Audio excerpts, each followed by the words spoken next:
11 horas e 56 minutos, estamos chegando com o J1 e nesta edição de terça-feira a gente vai te mostrar que um homem foi preso aqui em Lusiânia suspeito de aplicar golpes pela internet. A vítima, um policial militar do Distrito Federal. Daqui a pouco mais detalhes sobre esse caso e você vai ver também. Continua preso o pai que matou o filho de 54 dias depois de jogar o bebê contra a parede. Mulher descobre caroço no seio, mas não consegue fazer o exame que precisa para fechar o diagnóstico. Dona Maria procurou um outro hospital público, de Taguatinga, que lá oferece esse exame, mas só tem um detalhe. Segundo a Dona Maria, a unidade se negou a atendê-la com a justificativa dela ser moradora aqui de Goiás. A adolescente que estava internada em Anápolis desde o acidente num parque de diversões em Séries teve morte cerebral. Tragédia no Museu Nacional do Rio de Janeiro acende alerta para a conservação dos espaços culturais do DF. E em meio a essa tragédia que destruiu o Museu Nacional, uma estudante de Valparaíso teve uma ideia de arrecadar dinheiro para ajudar na reconstrução do lugar. Tudo isso você confere agora no J1.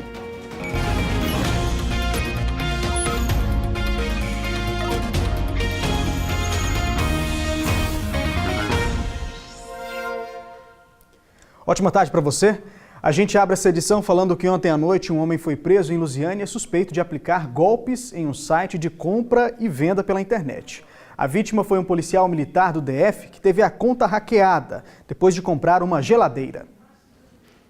Cristiano Lino Mota, de 24 anos, foi preso em uma casa no setor Mingone 2 após uma denúncia feita por telefone. A vítima, esse policial militar do DF, teria caído no golpe ao comprar um eletrodoméstico. A gente fez a compra, fez a transferência via dinheiro por frete, isso no sábado. Só que hoje, ele, de uma forma muito astuta, ele conseguiu hackear a minha conta. Foi aí que eu percebi que se tratava de um golpe. Após vender uma geladeira que não existia, ele teve acesso aos dados de cartão de crédito da vítima. Em cerca de 2 horas, o suspeito teria efetuado diversas compras na página onde o golpe era aplicado e em outros sites. O estelionatário teria conseguido hackear a conta da vítima no momento em que a venda foi autorizada e ele obteve acesso aos dados de usuário. Além de geladeiras, ele também anunciava outros eletrônicos no site. Segundo a polícia, a suspeita é de que mais pessoas tenham caído no golpe. De pronto, ele já admitiu aí que realmente era ele que estava fazendo essa situação. O computador dele já tinha várias situações de estelionato também, né? E aí foi encontrado também, ele mostrou pra gente lá a conversa dele via telefone aí com a vítima. Então a suspeita é de que ele tenha feito também outras vítimas, né? Sim, provavelmente ele fez outras vítimas. E vai continuar preso o pai que matou o filho de 54 dias depois de jogar o bebê contra a parede. O Alisson Alves de Lima passou por audiência de custódia nesta segunda-feira. Em depoimento, o Alisson Alves de Lima, de 27 anos, afirmou que estava muito embriagado e nervoso com a criança e a mãe. Ele disse que estava muito nervoso, jogou a criança no colchão e a criança acabou batendo a cabeça na parede. Vamos intimar mais testemunhos, o pessoal da UPA que fez o atendimento. O crime foi nesse fim de semana, nesta casa, no setor Expansu, em Aparecida de Goiânia. O bebê Davi Lucas Alves, de 54 dias, chegou à UPA do setor Brasicom com dificuldade para respirar e vários hematomas no corpo. Os médicos tentaram reanimar a criança por 50 minutos, mas ela não resistiu. Parentes contam que os pais do bebê estavam juntos há 4 anos e brigavam com frequência. Ele bebia muito, todo dia ele bebia.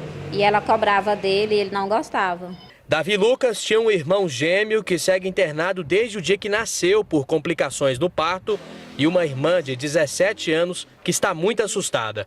Se ele tirar a vida de um, quem vai me garantir que ele não pode tirar de outro? Eu sinto muito medo mesmo. O Alisson Alves de Lima passou por audiência de custódia nesta segunda-feira no Fórum de Aparecida de Goiânia.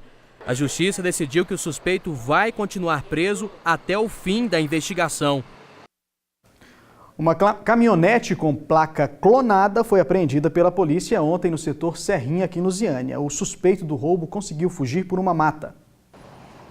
A caminhonete foi vista pela polícia no setor Serrinha durante um patrulhamento de rotina. Ao perceberem que o carro tinha as mesmas características de um veículo que havia sido roubado, a PM pediu que o motorista parasse. O indivíduo estaria armado, as equipes aí iniciaram o patrulhamento lá na localidade, no momento em que foi visualizado o veículo. O veículo, ao visualizar a viatura, ele empreendeu fuga. O suspeito teria fugido para um matagal próximo do setor. Segundo a PM, ao ser rendido, o homem abandonou o carro e correu pelo mato, mas não foi localizado. E aí, próximo a um terreno baldio lá, ele abandonou o carro na marcha neutra lá, né? Ponto morto. O veículo desceu rua abaixo lá, bateu numa outra residência lá abandonada. E o indivíduo conseguiu se evadir para a área de mata. Né? Foram feitas as buscas lá, mas a gente não conseguiu encontrá-lo.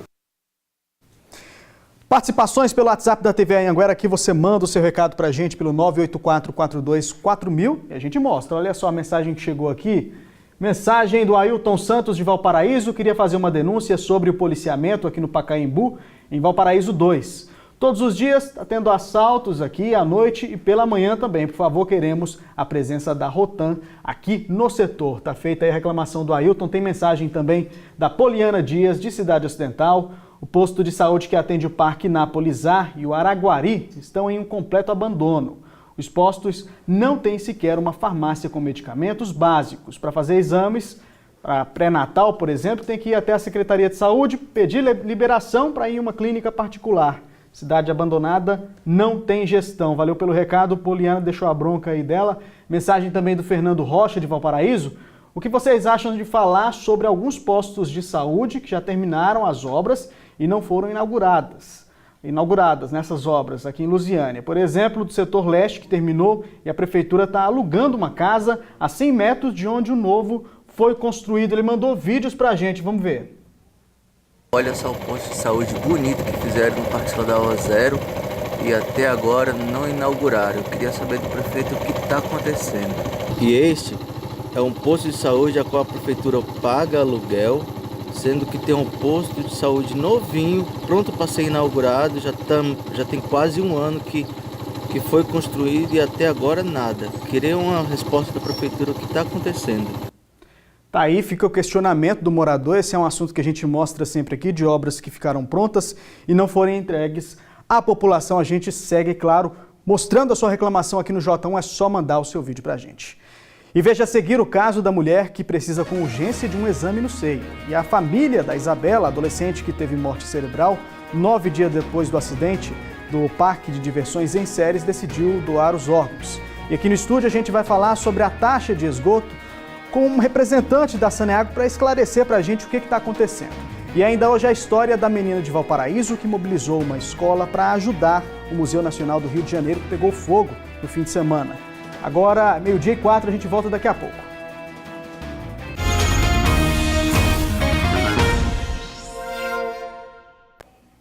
A gente sabe que depender da saúde pública é bem complicado. Nós vamos mostrar agora o caso da Maria Neuza. Ela descobriu um caroço no seio, mas agora ela está com dificuldade para saber qual a gravidade disso, porque não consegue fazer a biópsia que precisa para preencher, para fechar ali o diagnóstico. Tudo começou com um pequeno desconforto. Há 6 meses, Dona Maria Neuza, de 55 anos, percebeu que havia um caroço no seio esquerdo. Dava assim para notar assim com a mão, né? A papar assim, já dava para ver. Fiquei preocupada, né? Porque já tive, né, minha mãe com esse problema. Depois do susto, a dona de casa procurou um mastologista em uma clínica pública em Lusiânia. Os primeiros exames apontaram uma infecção aguda na mama, um nódulo no tamanho de um limão. Eu fiquei triste, né? Muito triste, né? Porque é a parte que eu gosto muito, sabe? Que eu, né, do meu seio e vi essa doença assim, né? Depois de fazer esses exames, a médica da Dona Maria pediu que ela fizesse uma biópsia com urgência para diagnosticar se o nódulo é benigno ou maligno. E como aqui em Lusiânia não tem nenhum hospital público que oferece esse exame aos pacientes, Dona Maria foi encaminhada para o Hospital do Gama, no DF. E chegando lá, disseram que não tinha um médico especialista. Na mesma semana, Dona Maria procurou um outro hospital público, o de Taguatinga, que lá oferece esse exame, mas só tem um detalhe. Segundo a Dona Maria, a unidade se negou a atendê-la com a justificativa dela ser moradora aqui de Goiás. Para fazer o exame na rede particular, ela teria que pagar cerca de R$ 800. Dinheiro que a dona de casa não tem, já que está desempregada. E além de não conseguir fazer a biópsia, surgiram outros problemas. Na sexta-feira da semana passada, o nódulo estourou e a dona de casa está tendo que conter as secreções com absorventes. Para amenizar as dores, precisa tomar antibióticos todos os dias. E chegou ao ponto da minha mama estourar, sabe? É muito triste depender da saúde pública, né? Que situação, né, gente? Esse caso aí chegou pra gente pelo nosso WhatsApp e olha só, a Secretaria de Saúde de Goiânia disse que o exame da dona Maria Neuza está marcado para o dia 11 de setembro, apesar de ser considerado urgente. A adolescente que estava internada em Anápolis desde o acidente num parque de diversões em Séries, semana passada, teve morte cerebral confirmada nesta segunda-feira. O corpo será levado para Séries ainda hoje. A família estava reunida quando recebeu a notícia. Tá todo mundo sem força, sem chão. A adolescente de 16 anos estava internada na UTI do Hospital de Urgências de Anápolis desde o dia 26 de agosto, data do acidente em um parque de diversões em Séries, na região central de Goiás. Entre as 4 vítimas, ela apresentava o quadro de saúde mais preocupante. Um edema cerebral descoberto na semana passada pode ter sido a causa da morte de Isabela, segundo parentes. A família autorizou a doação dos órgãos da adolescente. Ela será velada em Séries. Isabela era caçula de 7 filhos. Ela e outras 3 adolescentes, também de 16 anos, estavam nesse brinquedo que simula o movimento de uma prancha de surf sobre as ondas. A trava de segurança estava solta e por isso as meninas foram lançadas no chão. Apesar da dor pela perda de Isabela, a família segue revoltada com o que aconteceu. Tem que ter justiça sim, sabe? Assim, foram imprudentes, né? E tem que pagar. Bom, o Tecnoparque lamentou a morte de Isabela e disse que está dando apoio às famílias de todas as vítimas do acidente. A empresa informou também que aguarda o resultado da perícia para saber o que aconteceu. Mudar de assunto agora, nós temos mostrado aqui no J1 várias reclamações de moradores sobre o valor da conta de água. Eles dizem que ficaram assustados com o valor das faturas e também criticaram a cobrança de taxas de esgoto que eles consideram abusivas. Inclusive, nós fizemos uma reportagem sobre isso. Para falar sobre esse assunto, eu convido aqui no estúdio do Jornal Anhanguera o gerente regional da Saneágua aqui de Lusiânia, Fausto Rabelo. Fausto, pode vir aqui, por favor. Boa tarde para você. Obrigado por ter vindo. Então, a gente recebeu várias reclamações em relação a essa taxa que está sendo cobrada pela Saneágua. Inclusive, eu separei 3 aqui, nós vamos ver agora dos telespectadores. Pode soltar para a gente, Natal, por favor? Olha só, mensagem do Genivan de Valparaíso. Boa tarde, eu moro aqui no condomínio Parque Alvorada, no setor Anhanguera C de Valparaíso. A Saneágua está cobrando uma taxa de água e esgoto no valor de R$ 221,86. Sendo que nós aqui não temos esgoto. Isso é um absurdo. Tem outra mensagem também que a gente recebeu sobre esse mesmo assunto, mensagem da Regina Bittencourt de Águas Lindas. Aqui não está nada fácil, a Saneágua cobra taxa de esgoto e cadê o esgoto? E tem mais uma também, essa outra também é de Valparaíso, só que de um outro condomínio. Ó. Gostaria de registrar minha indignação com a Saneágua. Os moradores do condomínio residencial Orlando, Valparaíso 2, receberam a conta de água com um valor anormal, com uma taxa que eles dizem ser água e ou esgoto, área comum, no valor de R$ 32,00, sendo que não temos esgoto. Então, Fausto, várias reclamações, várias dúvidas em relação a esse mesmo assunto. O que está acontecendo? Olha, na verdade, é só uma nomenclatura desse nome água e ou esgoto. Na verdade, o condomínio, no caso do Anhanguera, lá não existe cobrança de esgoto. Existe uma área comum, que a gente fala a área do condômino. Então, existe um macro medidor lá fora, que é toda a entrada de água que entra para o condomínio. E existe os micros medidores internos. Porém, existe a área comum, que é a área do condomínio, torneiras, jardins. E quando se tem um vazamento, como teve nesse caso um vazamento no mês passado e no mês atrasado, que já foi sanado, conforme mesmo a pessoa nos procurou a agência e está lá em registro de atendimento, Esse vazamento ele é distribuído para todas as pessoas. Então essa área comum, vamos fazer um valor comum, passou R$100. R$100 ele é distribuído, rateado para todas as contas, que é esse valor diferenciado para todos. E água e ou esgoto, pode ser água e ou esgoto, no caso não cobra esgoto. O condomínio, quando ele cobra esgoto, vem lá na tarifa, vem cobrança e afastamento, coleta e tratamento. Para a gente entender bem então, Fausto, o que estava acontecendo? As pessoas não estavam recebendo essa taxa lá, porque agora que estão vindo essas dúvidas para a gente. Não, estavam recebendo as taxas. Porém, na nova resolução da GR, que se trata de vazamento, quando tem um vazamento interno, a responsabilidade da Saneago de condomínio é até o macromedidor, que é lá fora. A entrada dentro do condomínio, a gente nem pode nem adentrar dentro. Então, isso é responsabilidade do condomínio, que é o condômino. Então, haviam sido, no ano passado, a Saneago ainda fazia o refaturamento de algumas contas. Passou 1.000 metros a mais de água. Então a Saneago ainda, como tinha um vazamento interno, ela é refaturada. Agora a nova lei da resolução da GR, que é a 106 de 2017, esse refaturamento não acontece. Então quando tem um vazamento, inclusive o condomínio Orlando teve um vazamento no dia 27 de 1 de 2017. E essa conta foi refaturada. Houve um vazamento de 1.000 e alguma coisa de metros cúbicos, não me recordo, e ele foi refaturado para 247. Então, quer dizer, as pessoas nem sentiram. Então, havia sido refaturado, agora não está havendo esse refaturamento. Quando tem um vazamento, ela é de responsabilidade do condomínio. E essa conta é rateada para todos os moradores. Então, esse caso de R$286, a conta, na verdade, ficou em 11.000 e alguma coisa de reais, que foi dividido para todos os moradores. Então, esse vazamento ele ocorreu na parte interna do condomínio, que não é de responsabilidade da Saneago. Ou seja, essa taxa ela é cobrada apenas de moradores de condomínios, é isso?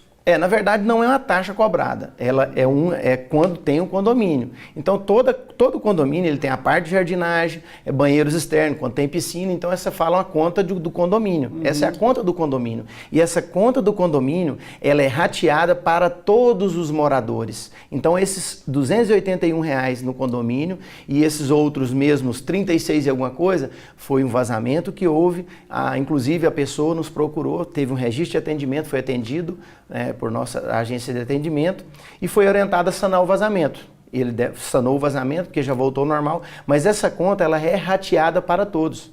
Então, se tem uma piscina, gastou 1.000 litros de água, ele é dividido para todos. Se estão 1.000 litros de água, dividido para 10 casas, então 10.000 litros para cada. Ou seja, Fausto, você acha que falta um pouquinho de clareza? As pessoas se confundem muito em relação a isso, né? Falta clareza ali na conta, está escrito dessa forma, água e ou esgoto. Isso, de certa forma, confunde o consumidor, né? Com certeza. Inclusive, a Saneago já está providenciando junto ao órgão regulamentador, que é a GR, uma mudança, ou às vezes a mudança dessa nomenclatura. Se for só água, só coloque água. Mas lá não está falando. Quando tem a cobrança de esgoto, existe a cobrança no talhão detalhada. Ela vem coleta e afastamento de esgoto, tratamento de esgoto. No caso onde não tem esgoto, ela só vem falando água e ou esgoto. Água / e ou esgoto. Então ela pode cobrar água ou esgoto quando tem esgoto. E aí ela destrincha lá no talão. Resumindo, é bom o morador ficar atento, né? Cobrar do síndico, ver o que está acontecendo em relação a esses gastos de água, né? Esse consumo excessivo de água, principalmente nessa época seca, costuma gastar mais água. A Saneago tem, através de propagandas ou até mesmo de atendimentos, orientados aos condôminos a procurar a agência. E, inclusive, esse morador mesmo do condomínio Orlando nos procurou e ele mesmo identificou que havia um vazamento, ele mesmo fez o reparo e, infelizmente, a parte interna do condomínio, a Saneago, ela não trata lá dentro. Então, é o condomínio que tem que fazer esse reparo. E aí ele é dividido para todos, a conta, é claro. Para encerrar, qual é o canal de comunicação de vocês, caso o morador tenha alguma dúvida? As nossas agências de cada cidade, ela tem um 0800 e também tem, nas contas de água, tem um 0800 e também as nossas agências de VaptVup de atendimento de todas as unidades. Tá ótimo. Fausto, muito obrigado pela sua participação, uma boa tarde para você. O mesmo. Obrigado. E acompanhe depois dos comerciais, na coluna do fim de semana, do fim das contas, a jornalista de economia Mônica Carvalho explica o que pesa na balança na hora dos empresários fazerem aí um reajuste de preços. Agora é 12h17, a gente volta em instantes.